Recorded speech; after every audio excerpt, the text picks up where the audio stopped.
प्रभु के भवन में जो आने का मौका है कहीं पर भी जाने से बहुत उत्तम है। हालेलुया।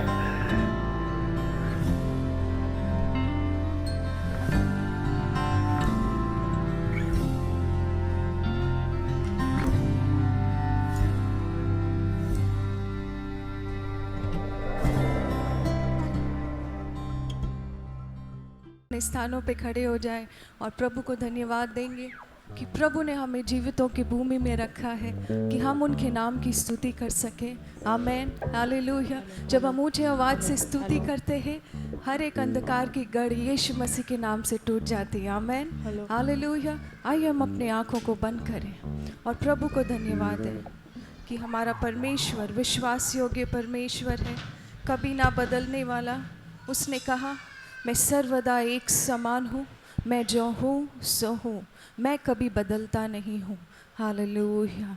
सर्वशक्तिमान परमेश्वर प्रभु यीशु मसीह, यहोवा ईरे, यहोवा राफा, प्रभु हम आपके सामने आते हैं पिता, एक नम्र हृदय के साथ अपने आप को दीन कर कर तेरे सामने पिता हम आते हैं। इसी समय पवित्र आत्मा, इसी समय हम सबके हृदय, हमारे दिल और दिमाग सभी बातों पर कब्जा करें। शुरू से लेकर आखिरी तक आपकी उपस्थिति को मांगते हैं पिता परमेश्वर। आज के दिन हम याद करते हैं आपका यरूशलेम में जब विजय प्रवेश हुआ था, वो सारी बातें आपने हमारे लिए, हमारे कारण, हमको सोचकर पिता आपने प्रभु यीशु मसीह हमको पिता से मिलाया है। Hallelujah, hallelujah. आइए हम कुछ समय लेके प्रभु को धन्यवाद दें। वो धन्यवाद के योग्य है, वो धन्यवाद के योग्य है।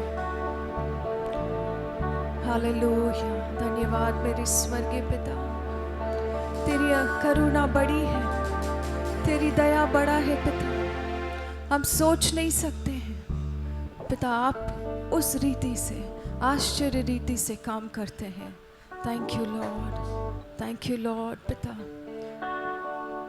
धन्यवाद यीशु। पवित्र आत्मा, यदि हम में से कोई है पिता, इस समय हमारी सारी चिंताओं को उठा ले पिता परमेश्वर। आप हमारे लिए प्रबंध करने वाले परमेश्वर, हमारी दुविधाओं को ले लीजिए पिता। Thank you Lord. धन्यवाद आभारी दिल से, थैंक यू लॉर्ड।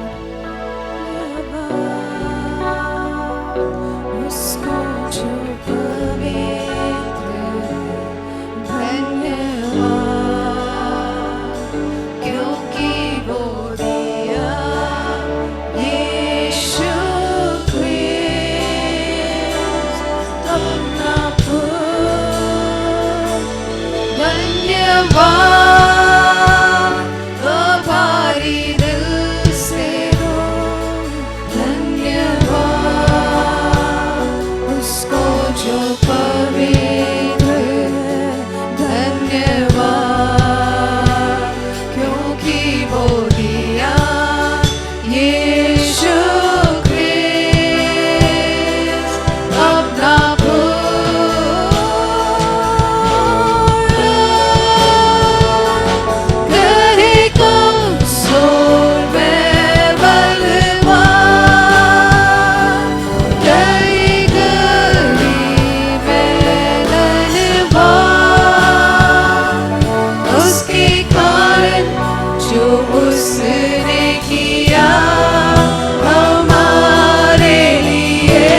स्थिर तेरा सिंहासन पराक्रमी खुदा हालेलुया महिमा से अब फैले तेरा शासन कदमों पे सारा जहां आसमानों में है स्थिर तेरा सिंहासन पराक्रमी खुदा हालेलुया महिमा से अब फैले तेरा शासन कदमों में सारा जहां सजदे में हर इंसान वध जो हुआ निर्दोष में बना तेरा है सारा अधिकार तू राज करे तू राज करे तू राज करे सारी दुनिया में घुटने टिके सारे घुटने टिके घुटने टिके यीशु नाम के लिए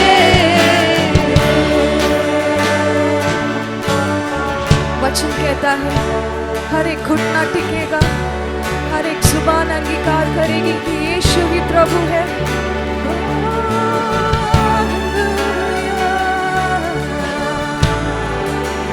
ओ कभी ना बदलने वाला परमेश्वर कल आज और सर्वदा यीशु तू ही है खुदा कल आज और सर्व यीशु ही खुदा यीशु तू ही खुदा कल आज और सर्वदा यीशु तू ही है खुदा आमीन कल आज और सर्वदा यीशु तू ही है खुदा हालेलुया ओ तू राज करे तू राज प्रभु तू राज करे तेरा राज है प्रभु सारी दुनिया में घुटने टिके सारे घुटने टिके घुटने टिके यीशु नाम के लिए तू राज करे तू राज करे तू राज करे सारी दुनिया में घुटने टिके सारे घुटने टिके घुटने टिके यीशु नाम के लिए तू राज करे ओ तू राज प्रभु मेरे जीवन में राज कर राज करे हालेलुया घुटने टिके सारे घुटने टिके घुटने टिके यीशु नाम के लिए आमीन हालेलुया हमारा परमेश्वर आदर और महिमा के योग्य है हालेलुया हालेलुया आइए मिलके परमेश्वर की स्तुति गीतों को गाएंगे उनके नाम को ऊंचा उठाएंगे हालेलुया थैंक यू लॉर्ड यहोवा राजा है आमीन थैंक यू लॉर्ड हमारा परमेश्वर के सिवा कोई है नहीं और उनकी तुलना में भी कोई खड़ा नहीं हो सकता है ना सर्वशक्तिमान परमेश्वर है thank you Lord thank you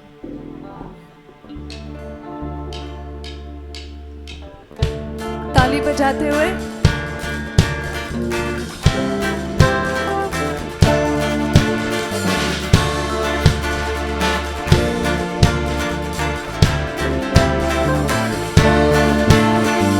यहोवा राजा है, सामर्थ से भरा। आमीन। अनादि परमेश्वर वो ना टलेगा। मिलके गाएंगे। यहोवा राजा है, सामर्थ से भरा। अनादि परमेश्वर वो ना टलेगा। युगों से युगों तक एक ही है राजा, महिमा के सिंहासन पर बैठा बादशाह। वो है महान, सर्वशक्तिमान, उसकी हुकूमत और उसका ही प्रताप सदा। राजा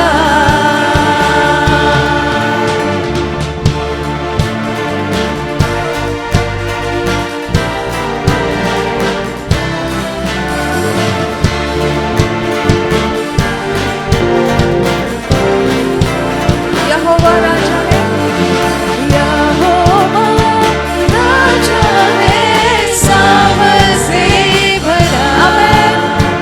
अनादि परमेश्वर वो ना टलेगा। यहोवा राजा है, सामर्थ से भरा। अनादि परमेश्वर वो ना टलेगा। युगों से युगों तक एक ही है राजा, महिमा के सिंहासन पर बैठा बादशाह। वो है महान, सर्वशक्तिमान, उसकी हुकूमत और उसका ही प्रताप सदा। राजा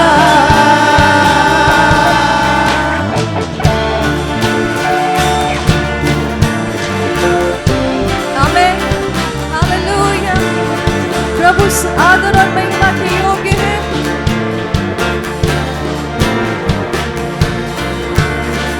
समुद्र की लहरों से यहोवा है महान, पर्वत की ऊंचाई से ऊंचा यीशु नाम। समुद्र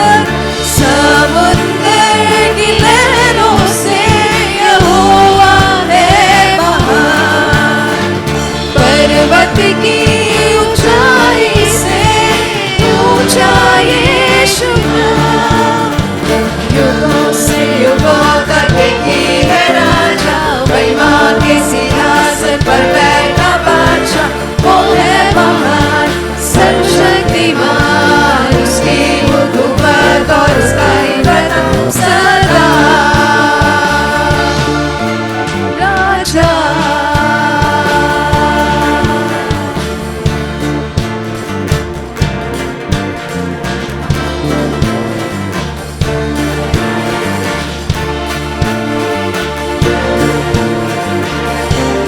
मिलके गाएंगे।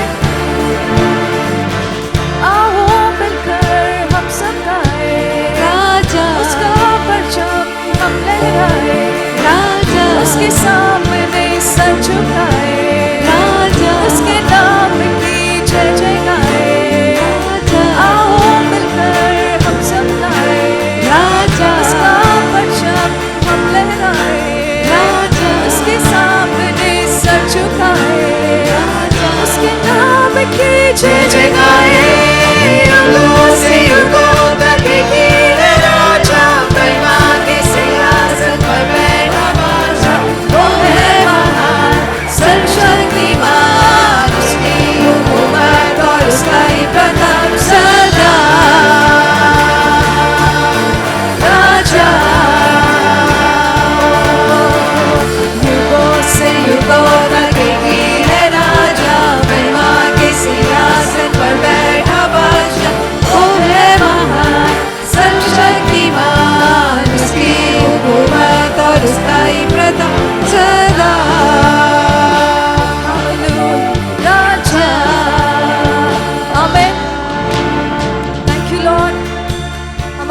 परमेश्वर महान है। हालेलुया। आज किसकी बातों पर विश्वास करेंगे? परमेश्वर के वचन पर। आमेन। हालेलुया। किसके खबर पर भरोसा है? भरोसा करेंगे प्रभु की खबर पर। किसके खबर पर भरोसा है? भरोसा करेंगे प्रभु की खबर पर। किसके खबर पर भरोसा है? भरोसा करेंगे Thank you, प्रभु Lord. की Amen. खबर पर। किसके खबर पर भरोसा है? भरोसा करेंगे प्रभु की खबर पर। किसके खबर पर भरोसा है? भरोसा करेंगे प्रभु की खबर पर। किसके खबर पर भरोसा है? भरोसा करेंगे प्रभु की खबर पर। वो खबर कहती है मैं चंगा हूँ, वो खबर कहती है मैं भला हूँ, वो खबर कहती है मैं आजाद हूँ, वो खबर कहती है जय ही जय। आमीन।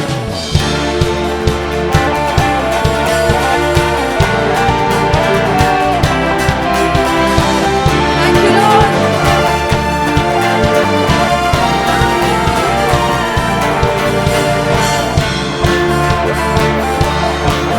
प्रभु की महिमा हो। हालेलुया। किसके खबर पर भरोसा है? भरोसा करेंगे प्रभु की खबर पर। किसके खबर पर भरोसा है? भरोसा करेंगे प्रभु की आमीन। खबर हालेलुया। पर। किसके खबर पर भरोसा है? भरोसा करेंगे प्रभु की खबर पर। वो खबर कहती है मैं चंगा हूँ, वो खबर कहती है मैं भला हूँ, वो खबर कहती है मैं आजाद हूँ, वो खबर कहती है जय ही जय। वो खबर कहती है मैं चंगा हूँ, वो खबर कहती है मैं भला हूँ, वो खबर कहती है मैं आजाद हूँ, वो खबर कहती है जय ही जय।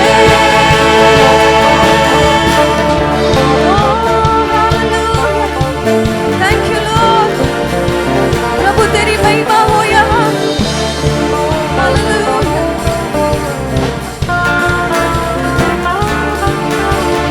His report says I am healed. His report says I am filled. His report says I am free. His report says victory. His report says I am healed. His report says I am filled. His report says I am free. His report says victory. यहोवा ईरे सृजनहारी उसकी करुणा यहोवा ईरे सृजनहारी उसकी करुणा पूरी करेगा अपनी सामर्थ से पूरी देगा यहोवा ईरे सृजनहार मेरा मेरा यहोवा ईरे सृजनहार यहोवा ईरे सृजनहारी उसकी करुणा यहोवा ईरे सृजनहारी उसकी करुणा पूरी वो करेगा अपनी सामर्थ से हो ही देगा तुमको तेरे साथ यहोवा ईरे सृजनहार मेरा मेरा यहोवा ईरे सृजनहार। Thank you, Lord. प्रभु तेरे नाम की महिमा हो। यहोवा ईरे सृजनहार पूरी वो करेगा हर कमी अपनी सामर्थ्य से। वो जंगल से रास्ता निकालने वाला परमेश्वर है। देगा अपने दूतों को मेरे साथ यहोवा ईरे सृजनहार।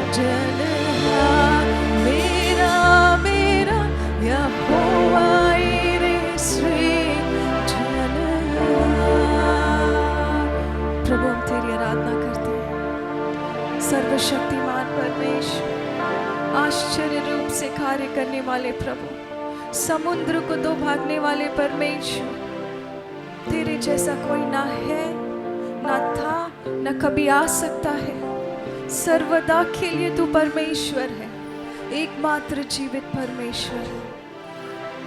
Thank you Lord,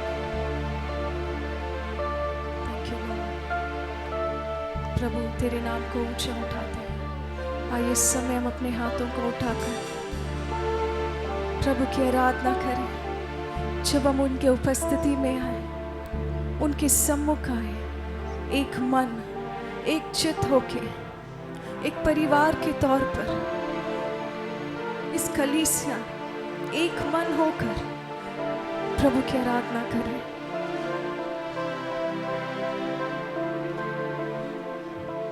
thank you Lord. दिल की गहराई से, मन की सच्चाई से, दिल की गहराई से, मन की सच्चाई से, यीशु तुझे चाहूं हरदम। यीशु तुझे प्यार करूं, यीशु तुझे प्यार करूं। प्रभु हम तुझसे और प्रेम करना चाहते हैं। यीशु तुझे चाहूं हरदम, यीशु तुझे प्यार करूं हरदम।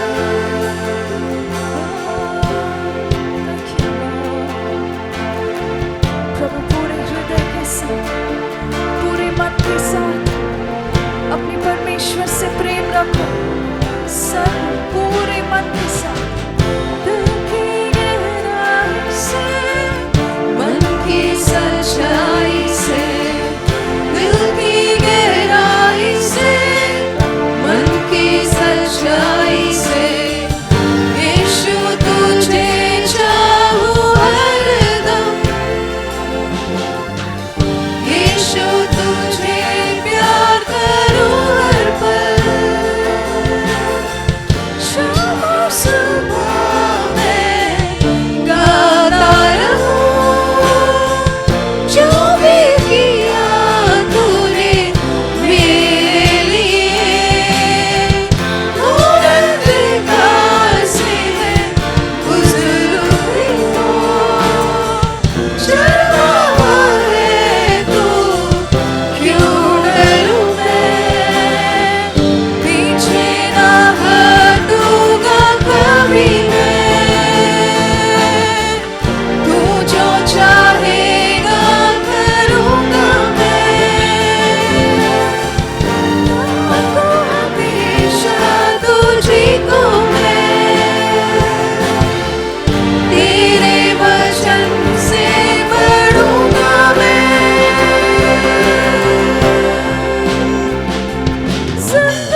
कहता है कि वो हमको अपने पंखों के आड़ में ले लेगा। वो हमको एक मुर्गी की तरह अपने पंखों के आड़ में छिपा लेगा। धन्य है वो व्यक्ति जो यहोवा का अपना मूल स्रोत जानता है। जिंदगी भर मैं रहूं प्रभु से तेरी छाया में प्रभु, मेरे सारे सोते तू मेरा स्रोत है प्रभु, तुझ में ही मैं पाता हूँ।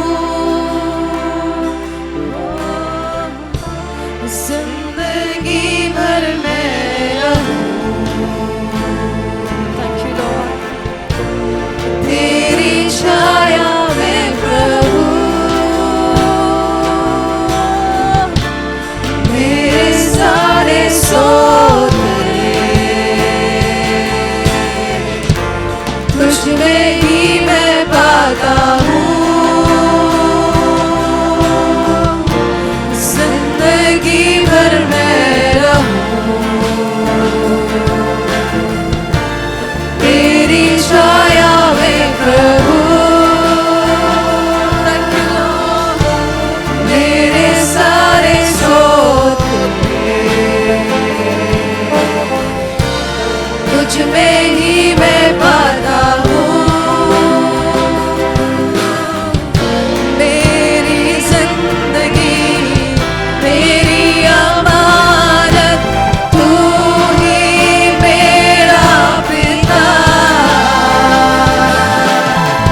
मेरी चंगाई तेरे लहू से योग्य तू है खुदा। मेरी जिंदगी मेरी अमानत, तू ही मेरा पिता, मेरी चंगाई तेरे लहू से योग्य तू है खुदा।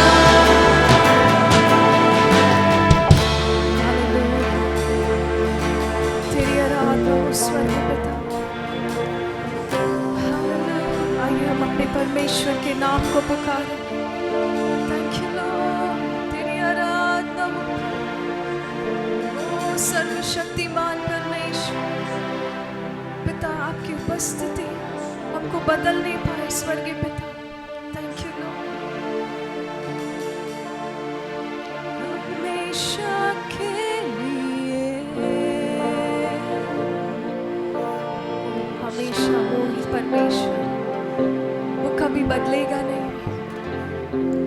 वो परमेश्वर आदि में था।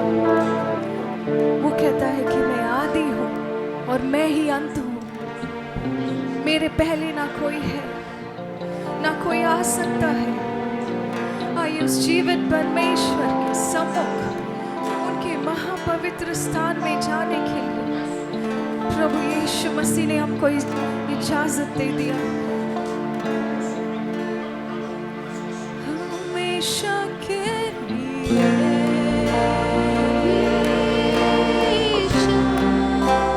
तू है राजा, हम मिलकर करेंगे तेरी आराधना। हमेशा के लिए हमेशा तू है राजा, तू है राजा, हम मिलकर करेंगे, हम मिलकर करेंगे तेरी आराधना। Thank you, Lord.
तू है राजा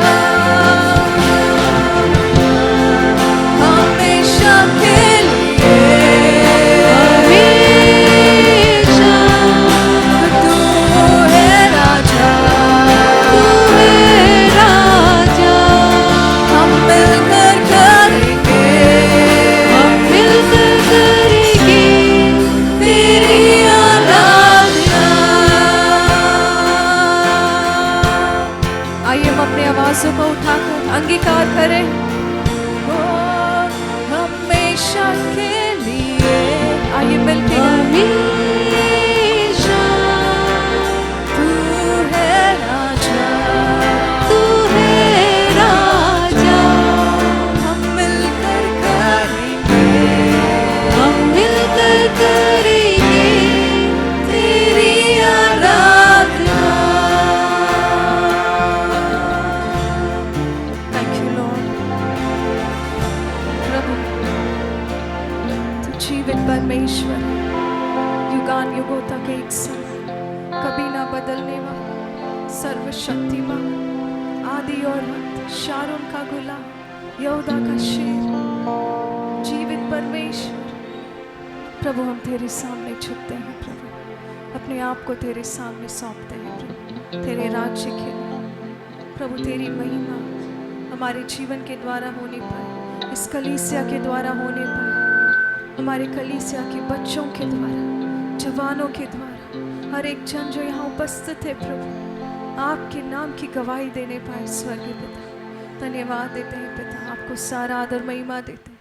इस स्तुति आराधना को अपने स्वर्ग राज्य में दया से ग्रहण करें। आमीन आमीन। आमेन। सो आइए हम लोग आज पाम संडे है और मैं थोड़ा सा उसके विषय में बताऊंगा और फिर हम लोग अपने विषय में जाएंगे जो हम लोग पिछले हफ्ता से हम लोग अध्ययन कर रहे हैं। और हम लोग खोलेंगे मत्ती उसका 21 अध्याय, मत्ती सुसमाचार और उसका 21 अध्याय। पाम संडे जो है वो उस जयवंत, उस ट्रायम्फेंट जो एंट्री है यरूशलेम में, है ना, उसके विषय में है। हम लोग देखेंगे मत्ती उसका, जो लोग नए हैं, और मैं आपको कुछ बातों से उत्साहित करना चाहूँगा। यीशु मसीह अब यहाँ यरूशलेम में प्रवेश कर रहे हैं और इसको बहुत लोग होली वीक भी बोलते हैं, यहाँ से लेकर गुड फ्राइडे तक, ओके, ईस्टर तक। और कई लोग इसे पाम संडे बोलते हैं। पाम संडे इसलिए क्योंकि यहाँ पे पाम जो ब्रांच है, पेड़ है, पौधा है, उसका वर्णन किया गया है। और जब हम लोग यहाँ पर देखेंगे 21 अध्याय और ओके, उसका एक पद से ही पढ़ेंगे हम लोग। यहाँ लिखा है, जब वे यरूशलेम के निकट पहुंचे और जैतून पहाड़ पर बैतफगे के पास आए तो यीशु ने 2 चेलों को यह कहकर भेजा, सामने के गांव में जाओ, वहां पहुंचते ही एक गधी बंधी हुई और उसके साथ बच्चा तुम्हें मिलेगा, उन्हें खोलकर मेरे पास ले आओ। यदि तुमसे कोई कुछ कहे तो कहना कि प्रभु को इनका प्रयोजन है, तब वह तुरंत उन्हें भेज देगा। या इसलिए हुआ कि जो वचन भविष्यवक्ताओं के द्वारा कहा गया था वह पूरा हुआ। और ये हम देखते हैं जकराया उसका 9 अध्याय और 9 पद में जो भविष्यवाणी हुआ था वो पूरा हुआ। वहाँ क्या लिखा था?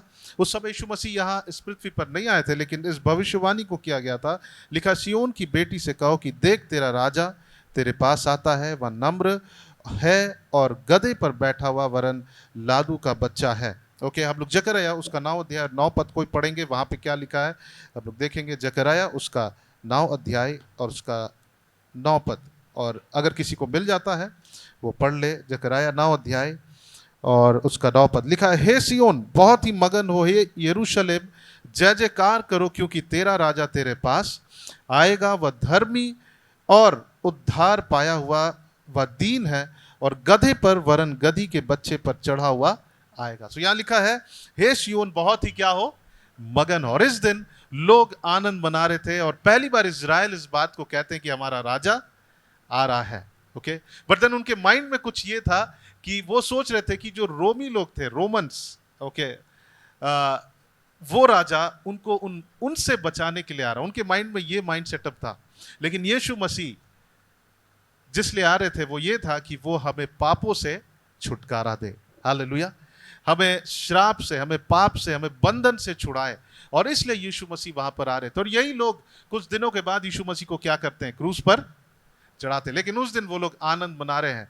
और हम लोग वापस जाएंगे मत्ती और उस चैप्टर को पूरा पढ़ेंगे हम लोग, मत्ती उसका 21 अध्याय।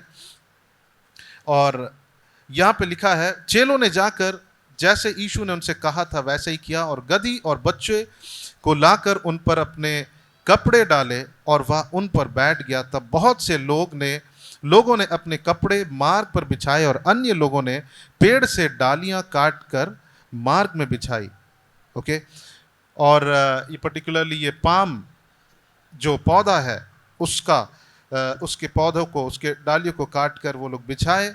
जो भीड़ आगे आगे जाती थी, पीछे पीछे चली आती थी, पुकार पुकार कर कहती है, दाऊद के संतान को हो शन्ना।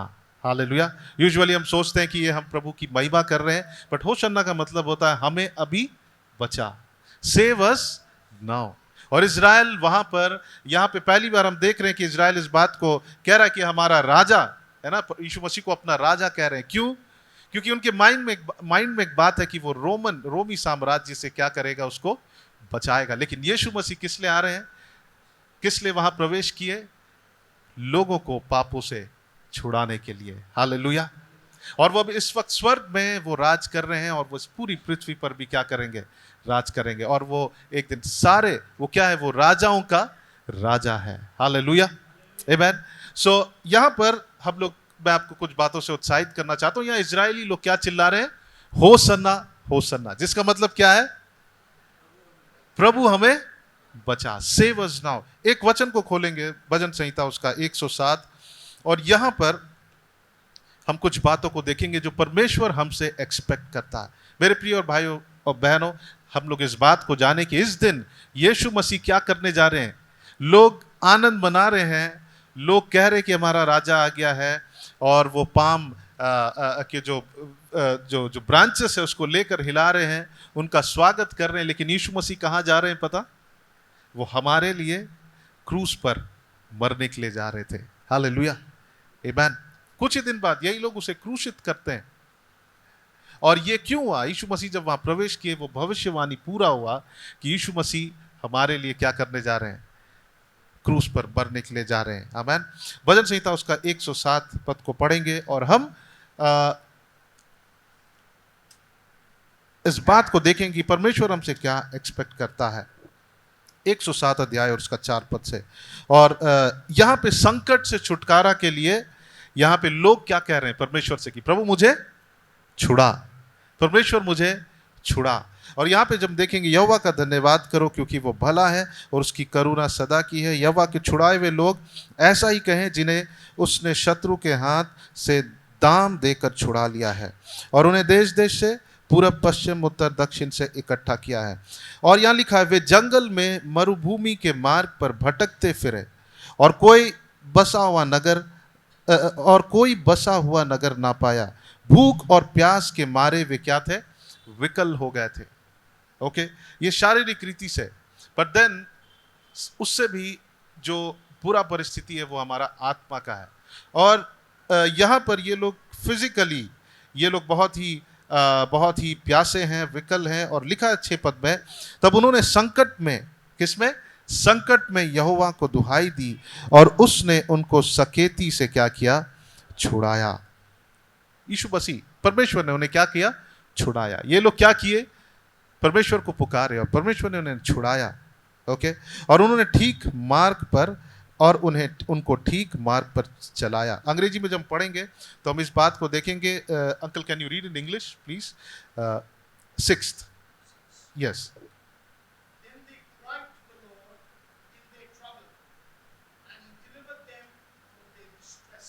ओके, सो एक NIV में जब पढ़ते हैं वहां पे लिखा है कि लॉर्ड सेव अस नाउ। जो होसन्ना जो शब्द है उसका मतलब क्या है? अभी मुझे बचा, सेव अस नाउ। जब हम बत्ती के पत्री में पढ़ रहे थे, लोग क्या सोच रहे थे? मुझे रोमी साम्राज्य से बचा, वो मेरा राजा है, वो राज करने आ रहा है। और पहली बार उन्होंने यीशु मसीह को राजा का और कहा होसन्ना होसन्ना कहकर उनका स्वागत कर रहा था। ओके, यहाँ भी लोग क्या हैं? यहाँ भी लोग बहुत ही बंधन में हैं, प्रॉब्लम में है, तकलीफ में है। और 6 पद में लिखता, तब उन्होंने संकट में यहोवा की दुहाई दी और उसने उनको सकेती से छुड़ाया और उनको ठीक मार्ग पर चलाया ताकि वे बसने के लिए किसी नगर को जा पहुंचे। लोग यहोवा की करुणा के कारण और उन आश्चर्य कर्मों के कारण जो वह मनुष्य के लिए करता है उसका धन्यवाद करे, क्योंकि वह अभिलाषी जीव को संतुष्ट करता है। हालेलुया। सो यहाँ पे क्या लिखा है कि हमें क्या करना है? धन्यवाद करना है। आमीन। परमेश्वर एक्सपेक्ट करता है कि हम हमेशा क्या रहे? धन्यवादित रहे। लिखा, क्योंकि वह अभिलाषी जीव को संतुष्ट करता और भूखे को उत्तम पदार्थों से तृप्त करता है, जो अंधियारे और मृत्यु की छाया में बैठे और दुख में पड़े और बेड़ियों से जकड़े हुए थे, इसलिए कि वे परमेश्वर के वचनों के विरोध चले और परम प्रधान की सम्मति को तुच्छ जाना। तब उसने उनको कष्ट के द्वारा दबाया, वे बैठकर खाकर गिर पड़े और उनको कोई सहायक ना मिला। तब उन्होंने संकट में यहोवा की क्या की? दुहाई दी। 13 पद में फिर उन्होंने दुहाई दिया, लिखा है, और उसने सकेती से उनका उद्धार किया। उसने उनको अंधियारे और मृत्यु की छाया में से निकाल लिया और उनके बंधनों को तोड़ डाला। लोग यहोवा की करुणा के कारण और उन आश्चर्य कर्मों के कारण जो वह मनुष्य के लिए करता है उसका धन्यवाद, क्या लिखा है? करे। जब हम 9 पद में 8 पद में पढ़ते हैं, जो परमेश्वर ने किया है उसके लिए हमको क्या करना है? धन्यवाद करना है। हालेलुया। और जब हम इस चैप्टर को पढ़ते हैं, जब आप आगे पढ़ेंगे, बार बार इस बात को लिखा है, परमेश्वर बचाता है और वहां पे लिखा है कि परमेश्वर का क्या करना है? हमें धन्यवाद करना है। आमीन। केवल अपने शब्दों से नहीं, बट देन हमारे कार्य इस बात को दर्शाता है कि हम कितने परमेश्वर के प्रति धन्यवादित हैं या नहीं है। आज के दिन में यीशु मसीह वो कहाँ प्रवेश कर रहे हैं? उस यरूशलेम में प्रवेश कर रहे हैं। विक्टोरियस एंट्री, ट्रायम्फेंट एंट्री, यानी एक बहुत ही अच्छा एंट्री हुआ। लोग वहां पे जय जयकार कर रहे, लेकिन यीशु मसीह कहाँ जा रहे थे? वो हमें छुड़ाने के लिए उस क्रूस पर मरने जा रहे थे। आमीन। बाइबल में लिखा है कि हमको निरंतर परमेश्वर को क्या करना है? धन्यवाद करना। प्रभु ये एक्सपेक्ट करते हैं कि बस प्रभु हमें छुड़ाएगा, हमें छुड़ाएगा, लेकिन प्रभु इसलिए धन्यवाद करने के लिए नहीं कहता। बाइबल में लिखा, हर बात में परमेश्वर को धन्यवाद कहो। हालेलुया। आमीन।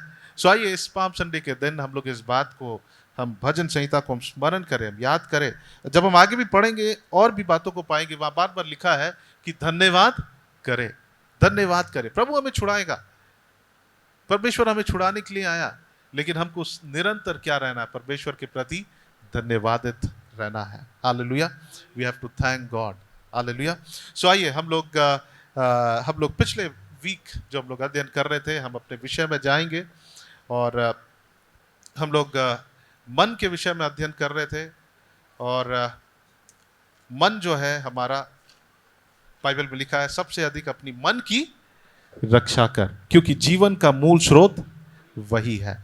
और हम रोमी उसका 12 अध्याय 12 पद में देखें कि अपने मन को क्या करना है? नया करना है। आमीन। हालेलुया। सो आप लोग देखेंगे कुछ बातों को कि बाइबल बतलाता है कि हमारा जो मन का जो परिस्थिति था प्रभु में आने से पहले, वो कैसा था। बाइबल में हम लोग कुछ बातों को देखेंगे। सबसे पहला बाइबल बतलाता है कि, बाइबल कहता है कि हमारे आंखें अंधे थे।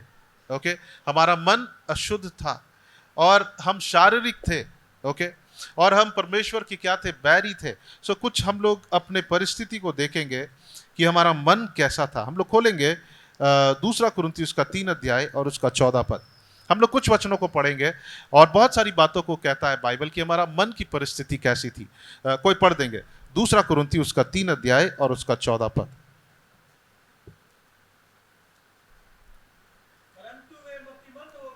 परंतु वे क्या थे? मतिमंद थे। Okay okay. आज तक पुराना नियम पढ़ते समय हाँ, उनके हृदयों पर वही पर्दा पड़ा रहता है, पर वह मसीह में उठ जाता है। ओके। सो यहाँ पे लिखा कि उनके जो आंखें थे वो क्या थे? ब्लाइंडेड थे। उनके मन क्या थे? वो मतिमंद लिखा हुआ है। दूसरा एक वचन को पढ़ेंगे, इफिसियों उसका 2 अध्याय का 1 से 3। वहां पे हमारे मन की परिस्थिति कैसी थी उसके विषय में हम लोग पढ़ेंगे। इफिसियों की पत्री उसका 2 अध्याय का 1 से 3। उसने तुम्हें भी जिलाया, हाँ, जो अपने अपराधों और पापों के कारण मरे हुए थे, ओके।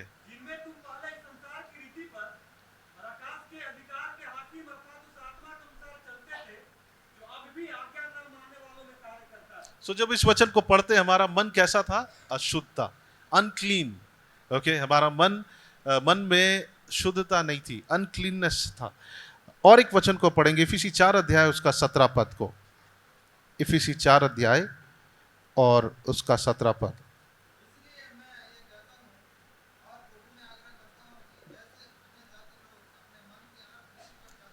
मन के अन्य जाति लोग कैसे चलते हैं? मन के अनर्थ रीति पर चलते हैं। सो हम यस आगे, तुम आज से फिर से ऐसा ना चलो। सो ये परिस्थिति है, ये कंडीशन है हमारे मन का जब हम मसीह में आए उससे पहले का। ओके, और एक वचन को पढ़ेंगे, रोमी उसका 8 अध्याय का 5 से 8। रोमी 8 अध्याय 5 से 8। हाँ, क्योंकि शारीरिक व्यक्ति शरीर के बातों पर मन, तो हमारा माइंड कैसा है? वो शारीरिक है। कैसे? जब हम प्रभु में आए उससे पहले हमारा मन कैसा था? कार्नल। अंग्रेजी में शब्द है अवर माइंड वर कार्नल, यानी हमारा मन शारीरिक, क्योंकि हम शरीर की बातों पर मन, हमारा मन कहां लगता था? शरीर की बातों पर।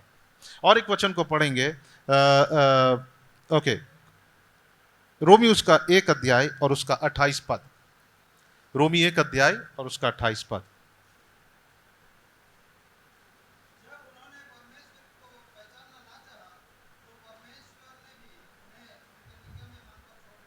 उनके निकम्मे मन पर छोड़ दिया। अंग्रेजी में लिखा है God left them with the corrupted mind, यानी भ्रष्ट निकम्मा मन उनका था। सो हम भी जब प्रभु में नहीं थे, मसीह में आने से पहले हमारा मन का क्या था? यही परिस्थिति था। ओके, और एक वचन को पढ़ेंगे हम लोग, कुलूसी उसका 2 अध्याय और उसका 18 पद। कुलूसी 2 अध्याय और उसका 18 पद। कुलूसियों की पत्री 2 अध्याय। इन वचनों को हम लिखे और हम अपने आप को जांच सकते हैं कि क्या अभी भी हमारे मन की परिस्थिति ऐसी है। कुलूसियों की पत्री उसका 2 अध्याय 18 पद। हाँ,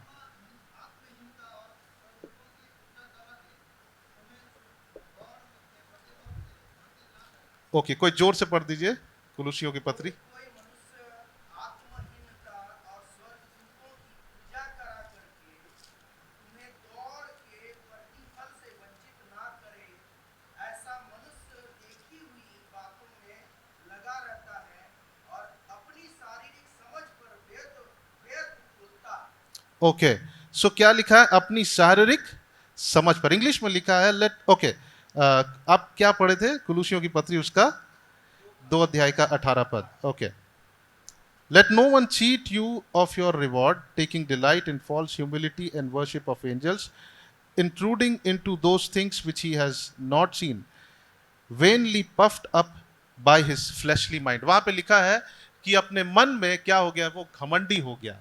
ओके, मन हमारा कैसा था? घमंड से भरा हुआ, पफ्ड अप, मतलब कि एक गर्व, घमंड से भरा हुआ मन। सो ये हमारे मन का क्या है? परिस्थिति है इससे पहले कि हम मसीह में आए। बाइबल में लिखा है कि जब हम मसीह में आए तो सारी बातें, पुरानी बातें बीत गई और सब कुछ क्या हो गया? नया हो गया। लेकिन मैं आपको बताना चाहता हूं कि मन और हमारा शरीर वैसा ही है। हम आत्मा में नए हुए हैं, लेकिन मन और शरीर में परमेश्वर ने हमें जिम्मेवारी दिया है कि हम उस पर क्या करें? हम उस पर कार्य करें। हालेलुया। परमेश्वर के वचन के द्वारा हम अपने मन को क्या करें? हर दिन नया करें, हर दिन नया करें। सो हमारा हो सकता है कि हम विश्वास कर रहे हैं, लेकिन हम हो सकता है कि वही हमारा मन का परिस्थिति जैसा मसीह में आने से पहले था। लेकिन प्रभु एक्सपेक्ट करता है कि जब हम मसीह में हैं, अब हमारा मन क्या हो? नया हो। आमीन। हमारे मन को नया करना है। हम लोग नीति वचन उसका 4 अध्याय का 23 में पढ़े, सबसे अधिक अपनी मन की रक्षा कर। यानी कि हमारे मन के ऊपर एक बड़ा आक्रमण है। हमेशा हमारे मन में अलग अलग विचार आएंगे, शैतान अलग अलग प्रकार के बीजों को डालेगा। क्यों? क्योंकि वही जीवन का मूल स्रोत है। वो नहीं चाहता कि हमारे जीवन में कुछ अच्छा प्रोड्यूस हो, वो चाहता है कि कुछ गड़बड़ प्रोड्यूस हो। इसलिए वो नहीं चाहता कि हमारे मन को हम सुरक्षित रखें, और परमेश्वर चाहता है कि हम अपने मन को क्या रखें? सुरक्षित रखें। और रोमियो की पत्री को जब हम पढ़ेंगे, हम वहां पे इस बात को देखते हैं कि अपने मन को क्या करना है? नया करना है। अपने मन को नया करना। हम हर दिन मुंह धोते हैं, बट अगला दिन फिर, आज मुंह धोकर आए हैं, अगला दिन फिर हम मुंह धोएंगे। क्यों? क्योंकि हमारा मुंह गंदा होता है। हम हर दिन नहाते हैं, किसी का भी स्किन ऐसा नहीं कि एक दिन नहाए और पूरे जीवन भर स्किन वैसी चमकता रहेगा। जितने लोग यहाँ सुंदर दिख रहे हैं वो हर दिन नहाते हैं, इसलिए उनका चेहरा साफ दिख रहा है। सही बात है, ओके। सो एक उदाहरण, एक बच्चा है, मान लीजिए वो हम कह सकते हैं कि वो 6 साल का है, और वो 6 फीट लंबा है, 15 साल का लड़का है वो, ठीक है। और उसका जो है, जब वो बड़ा हुआ, छोटा था, उससे जब वो थोड़ा बड़ा हो गया है, तो अब वो उसी के अनुसार सोचता है। अगर उसको मान लीजिए कि वो बड़े लड़कों के साथ भी घूम रहा है, ठीक है, लेकिन उसका हरकत कैसे होगा? बड़े लोगों के साथ भी घूम रहा है, अपने मम्मी पापा के साथ, उसका हरकत कैसा होता है? जितना बड़ा है वैसे ही उसका हरकत भी होगा, वैसे ही उसका एक्शंस भी होगा। उसी तरह से हमारा जो मन है, हमारा शरीर है, वो अभी वैसा ही है। हमारे आत्मा में हम बदले हैं, लेकिन हमारे मन और शरीर में हमको क्या करना है? कार्य करना है। हालेलुया।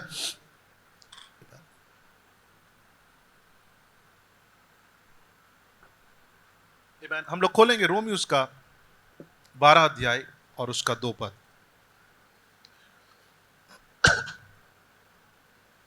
रोमी उसका 12 अध्याय और उसका 2 पद।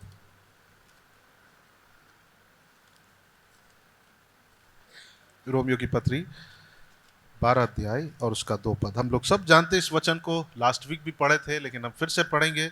वहाँ कुछ बातों को हम लोग देखेंगे, गौर करेंगे। और सो हम यहाँ पे देखते हैं कि हमारी मन की परिस्थिति कैसी थी। हमारा मन अंधा था, ठीक है, हमारे पास कोई समझ नहीं था। हमारा मन जो था वो अशुद्ध था। हमारा मन जो था वो बिल्कुल शारीरिक था, और अभी भी हो सकता है, लेकिन हमारे मन और हमारे शरीर पर हमको कार्य करना। रोमी उसका 12 अध्याय और उसका 2 पद। और यहाँ पे लिखा है, इस संसार के सदृश्य ना बनो, परंतु तुम्हारे मन के नए हो जाने से तुम्हारा चाल चलन भी बदलता जाए, जिससे तुम परमेश्वर की भली और भावती और सिद्ध इच्छा को अनुभव से मालूम करते जाओ। किसी के पास NIV वर्जन बाइबल है? NIV इंग्लिश, अगर कोई पढ़ सकते हैं इंग्लिश में, और वहां से हमको अच्छा अंडरस्टैंडिंग होगा। सो यहाँ पे 2 बातें हैं। जब हम अपने मन को नया करते हैं, सो हमारा जीवन क्या होता है? परिवर्तित होता है, ट्रांसफॉर्म होता है। अंग्रेजी में लिखता है, do not be conformed to this world but be transformed by the renewing of your mind. यानी कि इस संसार के स्टैंडर्ड पे हमको नहीं चलना, उसके अनुसार नहीं होना, उसके समान नहीं होना है, लेकिन हमारे मन को बदलना है, जिससे कि हम क्या होंगे? हम परिवर्तित होंगे। हालेलुया, हम ट्रांसफॉर्म्ड हो जाएंगे। सो ट्रांसफॉर्मेशन हमारे लिए जरूरत था और जरूरत है, क्योंकि हम आत्मा में हम नए हो गए हैं, लेकिन हमारा मन कैसा है? वैसा ही है। जब तक हम अपने मन को नया नहीं करेंगे परमेश्वर के वचन से, तो हमारा बदलाव नहीं होगा। हो सकता है हम अपने आप को, जब हम इन पुराने परिस्थितियों को, पुराने कंडीशन को हमने पढ़ा वचन से, आपको महसूस हो रहा होगा कि आज भी मैं वैसा ही हूं। कितने लोगों को महसूस हुआ? हाथ मत उठाइए। लेकिन जब हम इन वचनों को पढ़े होंगे तो ऐसा महसूस हुआ होगा कि मेरा कंडीशन आज भी ऐसा ही है। आज भी मैं मन में घमंडी हूं। आज भी मेरा मन जो है वो शारीरिक बातों को ही रिसीव करता है। ऐसा लग रहा होगा आपको, ठीक है। सो यहां पे लिखा है, ट्रांसफॉर्मेशन के विषय में लिखा है, परिवर्तन के विषय में लिखा। परिवर्तन कब आता है?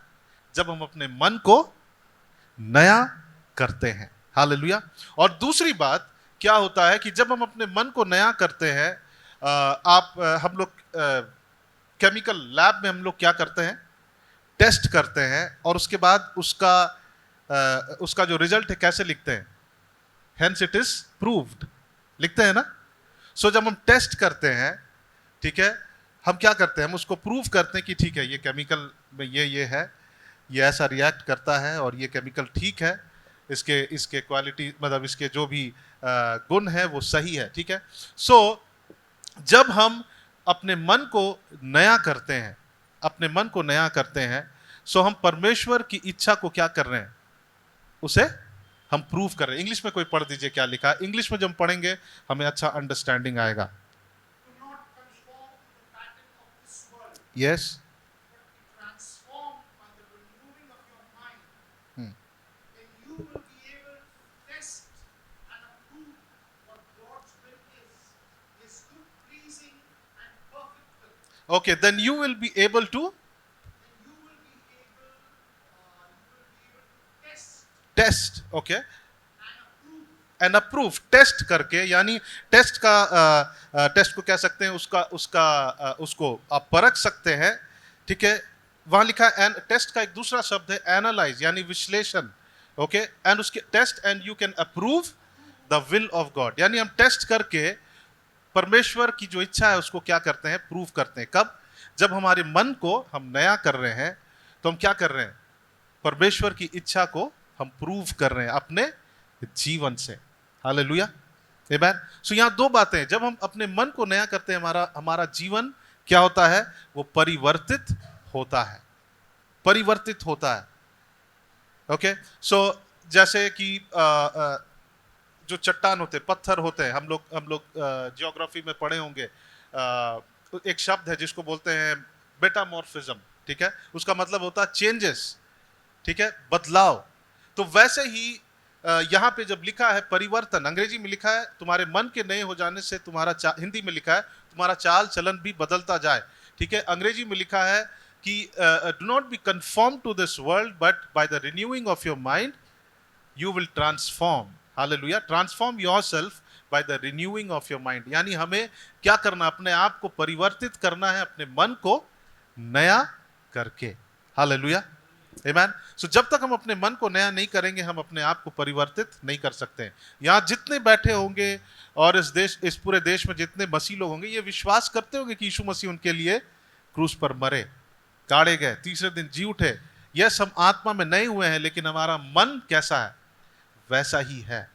और उसे हमको क्या करना है, मन को नया करके उसे परिवर्तित करना है। बहुत लोग विश्वास करते होंगे कि यीशु मसीह उनके लिए क्रूस पर मारे गए, गाड़े गए, तीसरे दिन जी उठे, लेकिन उनका चाल चलन वैसा ही होगा जैसे पहले था। हो सकता है आज भी उनके मन में वो ब्लाइंडेड है, आज भी अपने मन में वो घमंडी है। सो जब हम अपने मन को नया करते हैं हमारे जीवन में क्या आता है, कंप्लीट चेंज आता है, हमारे जीवन में परिवर्तन आता है। आमीन। सो ये बहुत जरूरी है कि हम अपने मन को हर दिन परमेश्वर के वचन से हम क्या करें, नया करें, हम उसे भरे, परमेश्वर के वचन से हम उसको हम चेंज करें। और दूसरी बात हम देखते हैं कि जब हम अपने मन को नया करते हैं परमेश्वर की इच्छा को हम टेस्ट करके क्या करते हैं, अप्रूव करते हैं। हालेलुया, हम उसको प्रूव करते हैं। सो हमें अपने मन को दिन प्रतिदिन हमको क्या करना है, नया करना। हम लोग एक वचन को खोलेंगे, यशायाह उसका 55 अध्याय और उसका 7 से लेकर 11। हम लोग एक बात को देखेंगे कि हम कैसे अपने मन को नया कर सकते हैं और एग्जैक्टली हमको क्या करना है जिससे हमारा मन नया होगा, कैसे हमारा मन नया होगा। यशायाह उसका 55 अध्याय और उसका 7 पद। यशायाह 55 अध्याय उसका 7 से 11। यशायाह 55 अध्याय का 7 पद से लेकर 11 पद तक हम लोग पढ़ेंगे और हम यहाँ पे देखेंगे कि कैसे हम अपने मन को नया कर सकते हैं। ओके, सो यहाँ पे लिखा है 55 अध्याय का 7 से 11, यहाँ लिखा है, दुष्ट अपनी चाल चलन और अनर्थकारी अपने सोच विचार छोड़कर यहोवा ही की ओर फिरे। ओके, लिखा है कि दुष्ट अपनी चाल चलन, यहाँ लिखा है कि हम अपने चाल चलन और अपने सोच विचार को छोड़े और किसकी ओर फिरे, परमेश्वर की ओर फिरे। हालेलुया। और फिर आगे लिखा है, यहाँ पे लिखा है, वह उस पर दया करेगा, वह हमारे परमेश्वर की ओर से फिरे और वह पूरी रीति से उसको क्षमा करेगा, क्योंकि यहोवा कहता है मेरा विचार। 8 पद को जब हम देखेंगे, यहोवा कहता है मेरा विचार और तुम्हारे विचार एक समान नहीं है। परमेश्वर का विचार, प्रभु अपने यहाँ पे हमारे और परमेश्वर अपने विचार को यहाँ पे रख रहे हैं और कह रहे कि मेरा विचार और तुम्हारा विचार एक समान नहीं है, क्योंकि और लिखा क्योंकि मेरी और तुम्हारी गति में और मेरे और तुम्हारे सोच विचार में क्या है, आकाश और पृथ्वी का अंतर है। हमारे विचार और परमेश्वर के विचार में आकाश और पृथ्वी का अंतर है। और फिर 10 पद में लिखा है, जिस प्रकार से वर्षा और हिम आकाश से गिरते हैं वहां यूं ही लौट नहीं जाता, वरन भूमि पर पड़कर उपज उपजाते हैं, जिससे बोने वाले को बीज और खाने वाले को रोटी मिलती है, उसी प्रकार से मेरा वचन भी होगा जो मेरे मुख से निकलेगा। बाइबल में लिखा कि मेरा वचन जो है वो भेजा गया है। So my word is send लिखा है। सो परमेश्वर का वचन जो है, जो उसके मुख से निकला है, वो हमारे मन को क्या करेगा?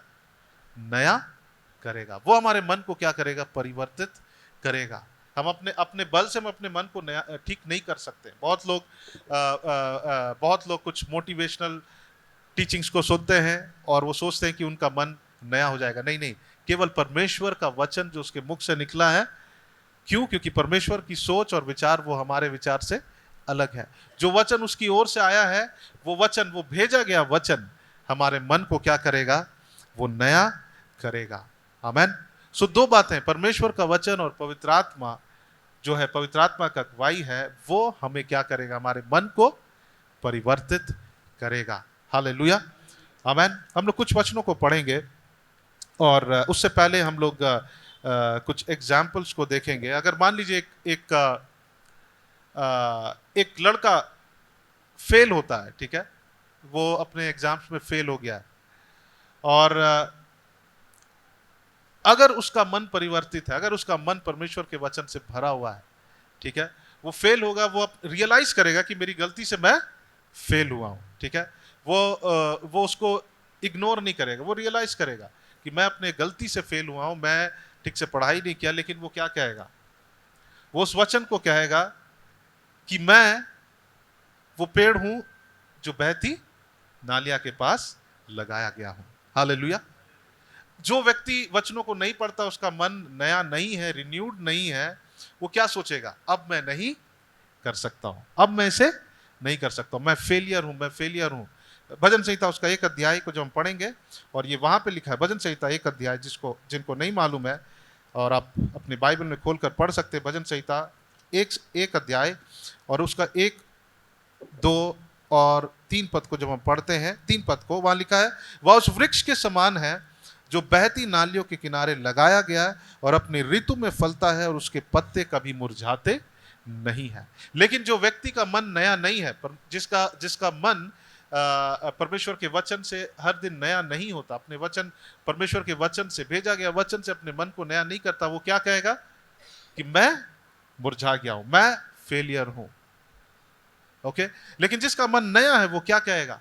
वो कहेगा कि मैं प्रभु, मैं रियलाइज करता हूं कि मैं पढ़ा नहीं और मैं फेल हो गया, लेकिन प्रभु मैं एक उस वृक्ष के समान है जो बहती नालियों के सामने लगाया गया हूं। भजन संहिता उसका 37 का 27, कुछ एग्जाम्पल्स को हम लोग ले रहे हैं। ओके।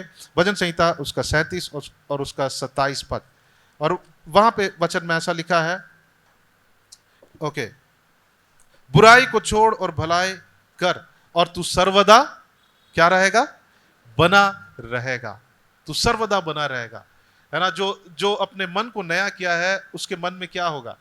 कि वो कहेगा कि परमेश्वर का वचन में लिखा है कि बुराई को छोड़ और भलाई कर और तू सर्वदा बना रहेगा। वो कहेगा कि मैं सर्वदा बना रहूंगा, मैं सर्वदा स्थिर रहूंगा, मैं हिलूंगा नहीं। हालेलुया, आमेन। सो हम यहाँ पे एक एग्जाम्पल को देख रहे हैं, जिसका मन परिवर्तित है, जो अपने मन को नया करता है, वो क्या कहेगा? वो हमेशा एनकरेज रहेगा और वो इस बात को कहेगा, वो फिर उठेगा, वो कहेगा कि मैं उस वृक्ष के समान हूं जो बहती नाली के सामने लगाया गया। मैं इन वचनों को इसलिए शेयर कर रहा हूं क्योंकि कई लोग हैं जो हम लोगों से शेयर करते हैं और वो कहते हैं कि पास्टर, अब हमको लगता है कि कुछ नहीं होने वाला है, अब हमें लगता है कि अब सब कुछ अब बंद हो गया है, अब कुछ नहीं हो सकता है। लेकिन अगर हम अपने मन को नया करेंगे, हम क्या करेंगे? उस वचन को अपने मुंह से बोलेंगे। और मुंह से बोलने के महत्व को हम लोग देख रहे थे कि हमारे जीव में क्या है? सामर्थ है। हमारे जीव में मृत्यु और जीवन का क्या है? सामर्थ है। मैं आपको बताना चाहता हूं, परमेश्वर के वचन को बोलना ये बहुत बहुत ही इंपॉर्टेंट है। वो बहुत हमारे जीवन में क्या करेगा? वो काम करेगा। आमेन, हालेलुया। भजन संहिता में हम देखते हैं, भजन संहिता 19 को खोलेंगे, भजन संहिता 19 अध्याय, और वहां पे लिखा है 19 अध्याय का 14 पद को जब हम पढ़ेंगे, यहां लिखा है, मेरे मुंह के वचन और मेरे हृदय का ध्यान तेरे सम्मुख क्या रहे, ग्रहण योग्य रहे। इवन जो हम बोल रहे हैं, परमेश्वर हमारे वचनों का क्या करेगा, न्याय करेगा। ही विल परमेश्वर उसका लेखा लेगा कि जो हम अपने मुंह से बोले हैं। सो यहां लिखा, हमारे मन के विचार और हमारे हृदय का ध्यान परमेश्वर के सम्मुख क्या रहे, ग्रहण योग्य रहे। सो ये कब हो सकता है, जब हम अपने मन को क्या करते हैं, नया करते हैं। सो हम अपने मन को नया कैसे करते हैं, कैसे करेंगे हम अपने मन को नया? सबसे पहले जब यशायाह 55 अध्याय को देख रहे हैं, परमेश्वर वहां कुछ बातों को एड्रेस कर रहे हैं और इस बात को कह रहे हैं कि तुम्हारा सोच और मेरे सोच में बहुत अंतर है। मैं अलग सोचता हूं, मेरा चाल चलन तुम्हारा चाल चलन बिल्कुल अलग है। और वहां पे फिर आगे देखता है कि उसने वहां पे परमेश्वर कहता आगे कि मैंने अपने मुंह से जो वचन को भेजा है वो अपने कार्य को क्या करता है, पूरा करता है। यानी उसका वचन हमें दिया गया है, वो भेजा गया वचन जो है हमारे मन को क्या करेगा, परिवर्तित करेगा। हालेलुया। हमारे मन को परमेश्वर का भेजा गया जो वचन है वो हमारे मन को परिवर्तित करेगा। आमेन। हम लोग कुछ वचनों को हम लोग पढ़ेंगे और हम लोग कुछ बातों को हम लोग अंगीकार भी करेंगे। कुछ परिस्थितियों के अनुसार हम लोग इस वचन को पढ़े, भजन संहिता 103। अगर कोई आप में से कोई अपने आप को फेलियर महसूस करते हैं, आप इस बात को कहें कि मैं उस वृक्ष के समान हूं जो बहती नाली के सामने लगाया गया हूं। आमीन।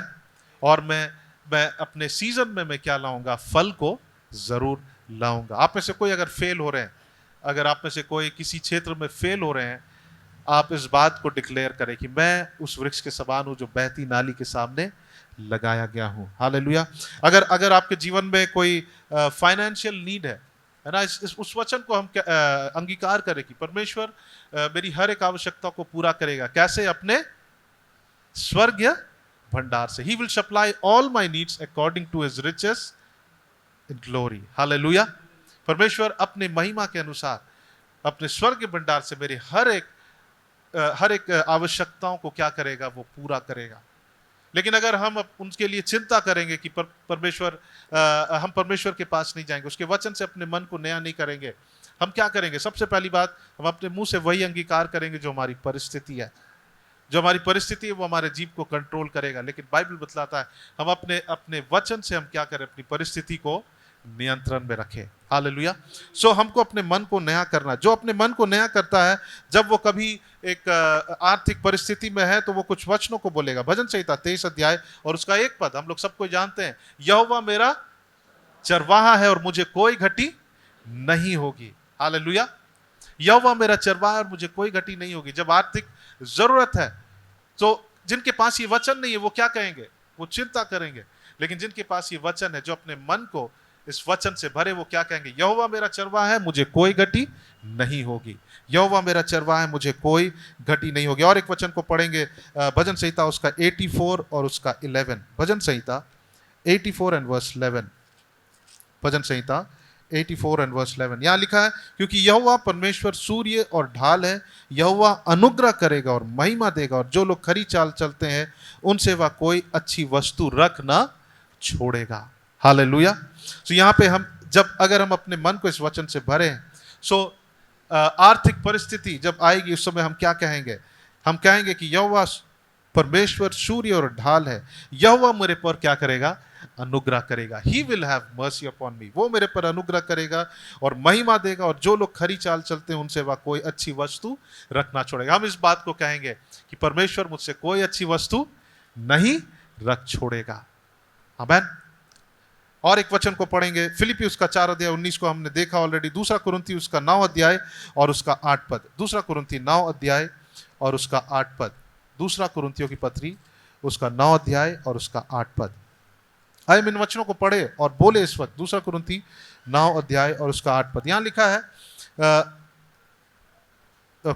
दूसरा कुरिन्थी 9 अध्याय 8 पद। 9 अध्याय और उसका 8 पद। यहां पे लिखा, परमेश्वर सब प्रकार का अनुग्रह तुम्हें बहुत आयत से दे सकता है, जिससे हर बात में और हर समय सब कुछ जो तुम्हें आवश्यकता है तुम्हारे पास रहे, और हर एक भले काम के लिए तुम्हारे पास बहुत कुछ रहे। जब हम अपने मन को इस वचन से भरते हैं तो हम ऐसी परिस्थिति में क्या कहेंगे? हम ये कहेंगे, परमेश्वर सब प्रकार का अनुग्रह मुझे बहुत आयत से दे सकता है, जिससे हर बात में और हर समय सब कुछ जो मुझे आवश्यकता है मेरे पास रहे, और हर एक भले काम के लिए मेरे पास क्या रहेगा? बहुत कुछ रहेगा। आमीन, हालेलुया। अगर हमारी परिस्थिति है और हम कुछ बुरे खबरों को हम लोग सुन रहे हैं, भजन संहिता उसका 112 का हम लोग 6 से लेकर 8 तक पढ़ेंगे।